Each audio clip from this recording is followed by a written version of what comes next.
Welcome to the War Archive, where wars become stories. In 1865, the United States believed the Confederacy was finished.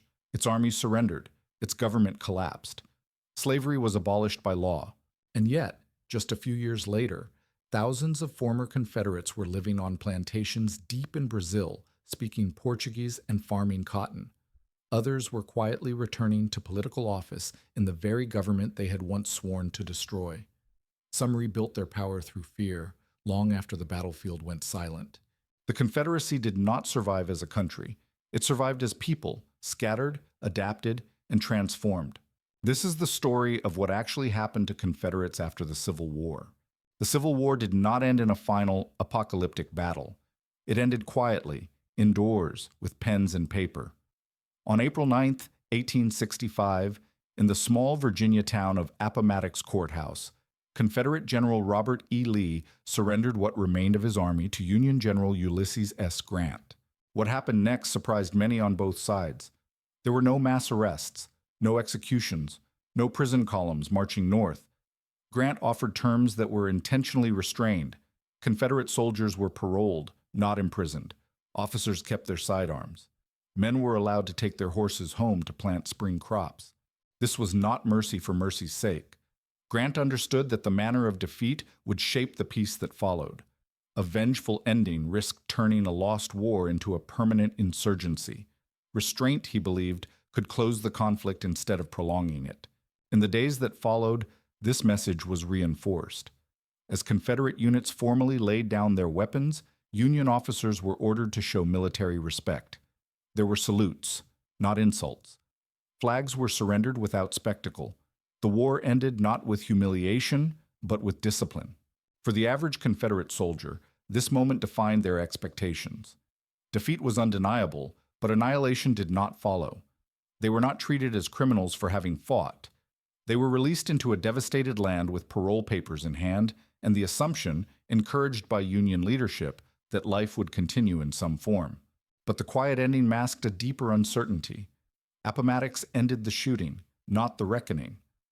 No one yet knew what place former Confederates would occupy in the reunited nation, or whether defeat would follow them for the rest of their lives.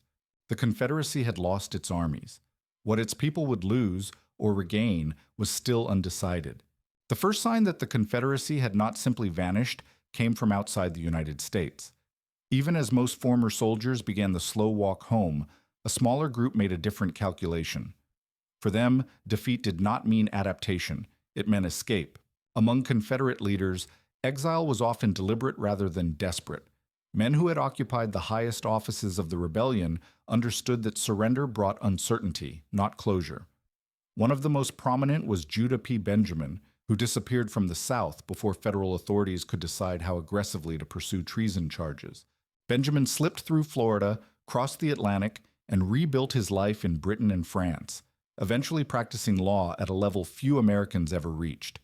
He did not wait to see how Reconstruction would treat him. He removed himself from it entirely. Others tried to follow similar paths. Some aimed for Europe, believing distance offered safety. Some moved south, convinced that the United States would soon fight again and that their military experience might once more become useful. Mexico, in particular, attracted attention.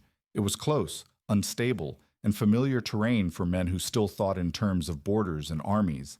But Mexico posed a problem that quickly became unavoidable. Slavery was illegal there. Whatever else defeat had taken from former Confederates, many still believed their economic survival depended on a racial and labor system that no longer existed in the United States. Mexico offered instability, not continuity. For most, it was not enough. That continuity existed somewhere else. Far from the battlefields of North America, the Empire of Brazil still permitted slavery and actively sought experienced agricultural settlers. Its ruler, Pedro II, saw an opportunity in the South's defeat. Former Confederates knew how to grow cotton, manage large estates, and organize plantation labor. Brazil offered land, assistance, and protection from political retribution. Thousands accepted the offer.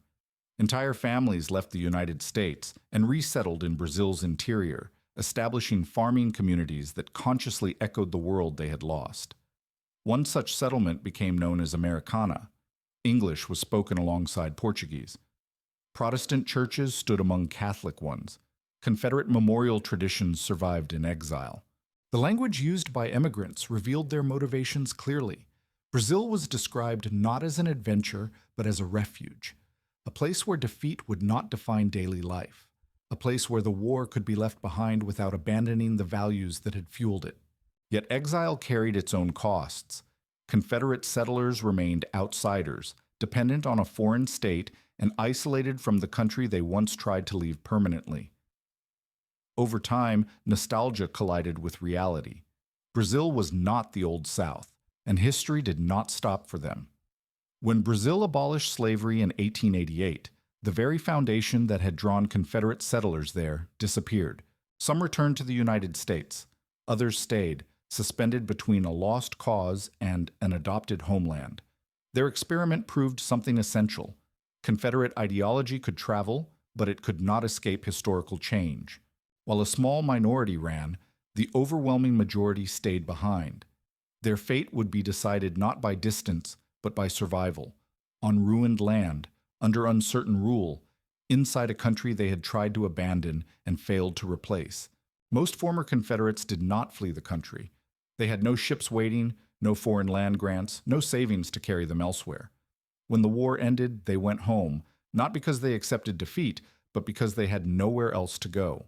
What they returned to barely functioned. Years of fighting, compounded by deliberate Union strategy, had stripped the South of infrastructure. Railroads were twisted or gone. Mills and warehouses stood empty. Fields lay untended. In many places, the war had ended before the soldiers arrived home, because there was nothing left to fight over. The human cost deepened the collapse. Roughly a quarter of white Southern men of military age had been killed or wounded. Families were missing fathers and sons. Farms lacked labor. Towns lacked merchants and officials. Survival replaced ideology as the immediate concern. Hunger proved more urgent than loyalty. The end of slavery intensified this shock. The plantation economy that had organized Southern life collapsed overnight.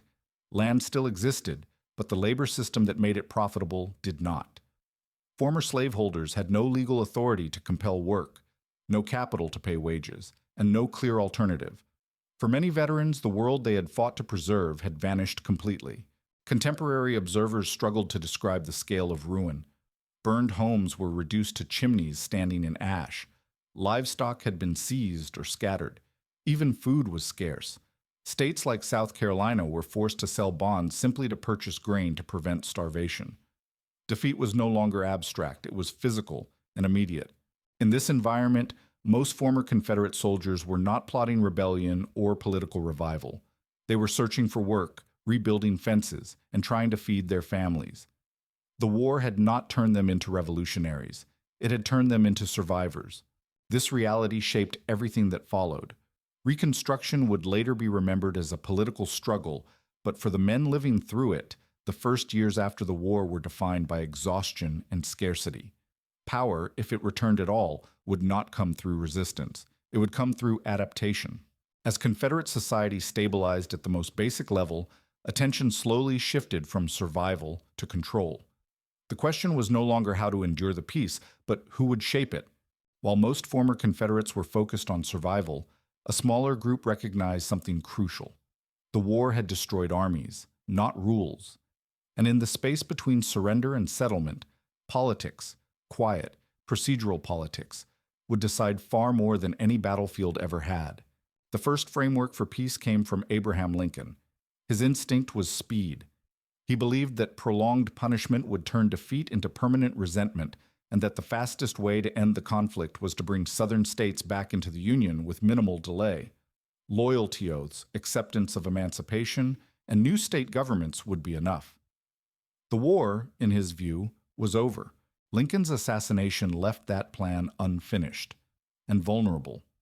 The task of Reconstruction fell to his successor, Andrew Johnson, a Southern Unionist whose decisions would shape the fate of former Confederates more than any single general.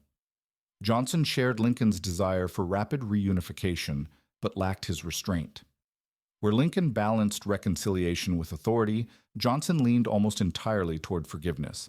Under Johnson's policies, Southern states were allowed to reorganize their governments quickly. Requirements were loose. Federal oversight was limited. Most former Confederate soldiers were pardoned automatically. Even elites were rarely excluded for long. Those who had led the rebellion were asked to apply for clemency, and most received it with little delay. This created a political loophole. The war had removed Confederate governments, but Reconstruction was restoring local power to the same social class that had governed before secession. Planners, lawyers, and former officers were among the few people with experience running institutions in a shattered region. As states rebuilt their administrations, these men stepped back into familiar roles. The irony was sharp. The same amnesty meant to heal the nation allowed former Confederate leaders to return to influence with remarkable speed. Within a few years, men who had sworn to destroy the United States were voting in its legislatures. Defeat had not barred them from power. It had merely interrupted it. Congress recognized the danger, but by the time it reacted, momentum had shifted. Reconstruction was no longer being imposed on the South. It was being negotiated with it. Former Confederates did not need to defy federal authority openly. They needed only to work within the space it left behind. For those paying attention, the lesson was unmistakable. The Confederacy had lost the war, but the peace contained openings, and those openings would determine whether defeat meant transformation or something far more familiar wearing a new name. No one embodied the contradictions of Reconstruction more clearly than Alexander Stephens. During the war, Stephens had served as the Confederacy's vice president, publicly defending a government built to preserve slavery. When the Confederacy collapsed, he was arrested and imprisoned, an outcome that seemed briefly to confirm that defeat carried consequences. Stephens's imprisonment did not last. As Reconstruction unfolded under lenient terms, the legal barriers separating former Confederate leaders from public life began to erode. He was released, pardoned, and allowed to return to Georgia. Physically frail and politically defeated, Stephens appeared to be a relic of a lost cause. Yet the political system being rebuilt around him was quietly making room for his return. Within a few years, Georgia voters elected Stephens to the United States Congress. The irony was impossible to miss. A man who had helped lead a rebellion against the Union was now representing a former Confederate state in its legislature. There was no dramatic reversal, no public reckoning. The transition happened through elections, paperwork, and the absence of firm resistance. Stephens's return was not an anomaly. It was a signal. Reconstruction's promise of transformation depended on sustained federal pressure. Without it, local electorates, still dominated by white voters, chose leaders who reflected familiar values and hierarchies. The war had ended slavery, but it had not rewritten political identity overnight. For former Confederates watching closely, Stephens's career offered a lesson more powerful than any speech. Submission did not require surrendering influence. Time, patience, and participation in the restored system could achieve what open defiance could not. The path back to power did not run through resistance. It ran through normalization. This reality reshaped Southern politics. Elections became tools of restoration rather than reform. State legislatures filled with men whose loyalty to the Union was procedural, not ideological. Reconstruction, designed to remake the South, was instead being absorbed by it. Stephens's story revealed the central paradox of the post-war years. The Confederacy had been defeated, but its leadership class was not dismantled. It was paused, then reintroduced, legally, quietly, and with the legitimacy of democratic process. What the war had broken by force, peace was allowing to be reassembled. As former Confederate leaders returned to public life, the most destabilizing change in the post-war South was unfolding outside legislative chambers. 4 million formerly enslaved people were now legally free, and that single fact threatened to upend every assumption on which the old Southern order had rested. Emancipation was not just the end of slavery. It implied wages instead of coercion, movement instead of confinement, education instead of prohibition, and most alarming of all, political participation. For white Southerners who had supported the Confederacy, this transformation felt less like reform and more like displacement. Losing the war had been catastrophic. Losing control over labor and politics felt existential. This fear sharpened as Reconstruction policy evolved. In Washington, lawmakers increasingly recognized that restoring former Confederates to power without protecting black rights risked hollowing out the war's outcome. Measures were introduced to secure civil rights and eventually voting rights for black men. In much of the South, this created a new arithmetic of power. Black voters, if allowed to participate freely, could determine elections. Former Confederates reframed this reality as occupation by other means. Republican governments, they argued, would rule through black voters and Northern allies, permanently excluding white Southerners from authority. This narrative blended racial prejudice with political calculation. Resistance could now be justified not as defiance of the Union, but as self-defense. The response moved quickly from rhetoric to policy. Southern legislatures passed laws that acknowledged freedom in name while narrowing it in practice. These measures were presented as necessary for order and stability, but their intent was clear. Freedom would exist, but only within limits defined by those who still held local power. This moment marked a critical shift. The Confederacy had failed as a nation, but its core objective, maintaining white dominance, had not been abandoned. The struggle simply changed form. Secession gave way to control exercised through law, custom, and intimidation. For the federal government, the implications were stark. Military victory had not produced compliance. Without sustained enforcement, Reconstruction was vulnerable to reversal. The question of what happened to former Confederates was now inseparable from a larger one, whether freedom itself would be enforced or merely declared.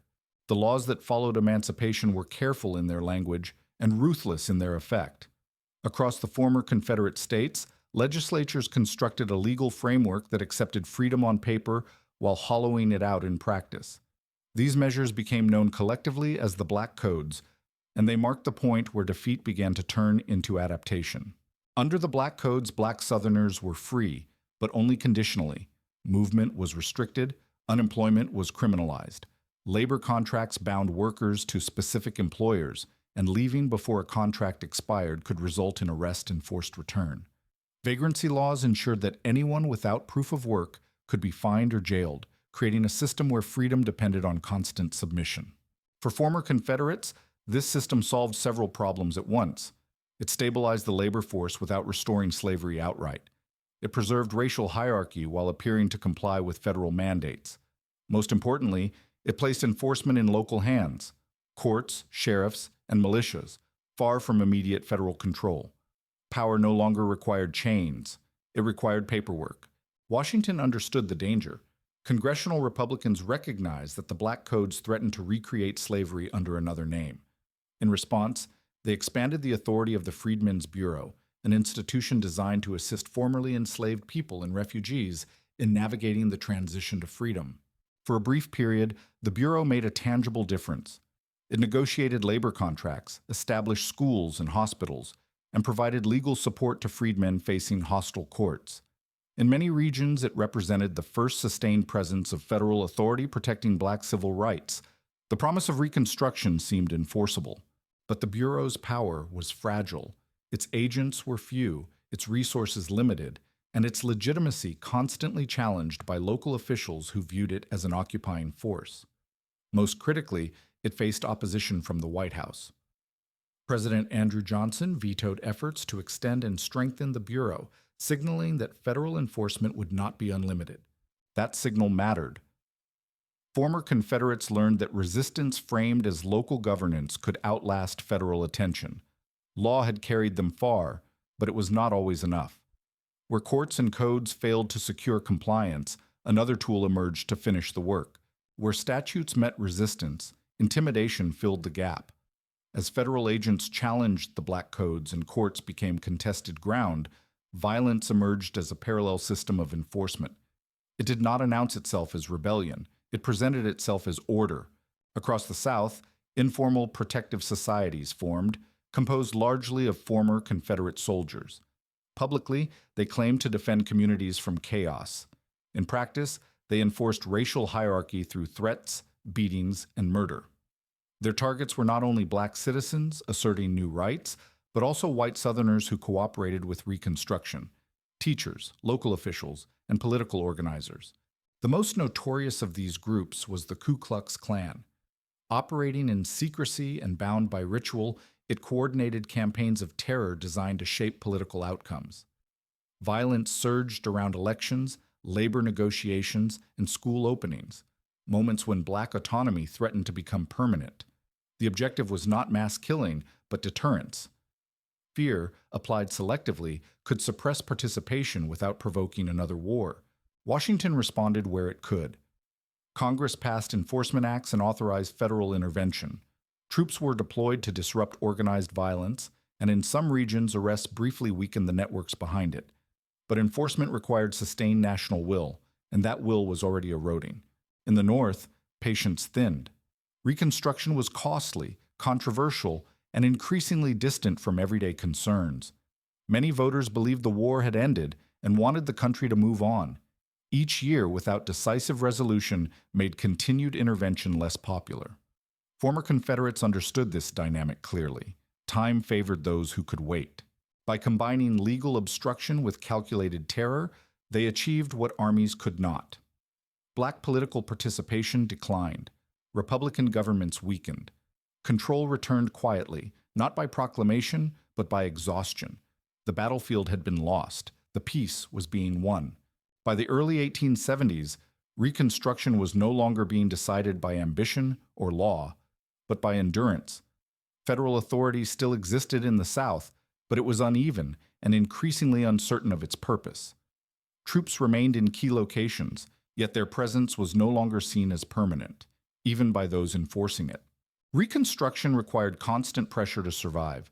Elections had to be protected, courts had to be monitored, violence had to be answered immediately. Instead, national attention drifted. Economic crises, political scandals, and growing exhaustion in the North shifted priorities elsewhere. The South was no longer the central problem the country felt compelled to solve. Former Confederates adapted to this reality with patience. They did not attempt mass uprisings or challenge federal authority directly. They waited. Each year, troop numbers shrank. Each year, enforcement grew more selective. Republican governments in the South, dependent on federal protection, found themselves increasingly isolated. The breaking point came with the contested presidential election of 1876. To resolve the crisis peacefully, national leaders accepted a compromise that effectively ended federal enforcement of Reconstruction. Troops were withdrawn from the remaining southern states. Republican governments collapsed almost immediately, replaced by administrations committed to white rule. This end did not arrive with ceremony. There was no declaration that Reconstruction had failed. The laws remained. The constitutional amendments still existed, but without federal power behind them, their meaning changed. What could not be enforced no longer controlled outcomes. For former Confederates, the result was decisive. They had not overturned Reconstruction openly. They had outlasted it. Once federal oversight faded, the systems they had built, legal, social, and violent, no longer faced meaningful resistance. The war had ended more than a decade earlier. Now the peace ended as well. When the Civil War ended, many Americans expected the Confederacy to vanish with its armies. Instead, it fractured, and each fragment followed a different path. Some ran carrying Confederate values to foreign soil. Some stayed and struggled, rebuilding lives amid ruin and scarcity. Others found their way back into power through law, patience, and the quiet erosion of federal resolve. Defeat did not destroy the Confederates as a people. It dismantled their state, but not their social order. Slavery ended, yet coercion returned under new names. Secession failed, but local control endured.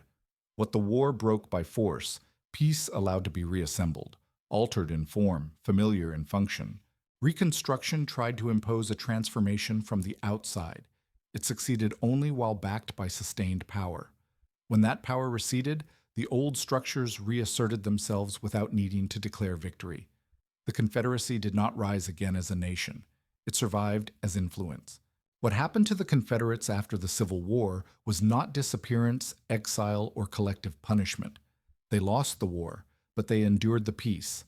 And in enduring it, they ensured that the war's deepest questions about power, race, and belonging were not settled in 1865, but carried forward into the future of the United States.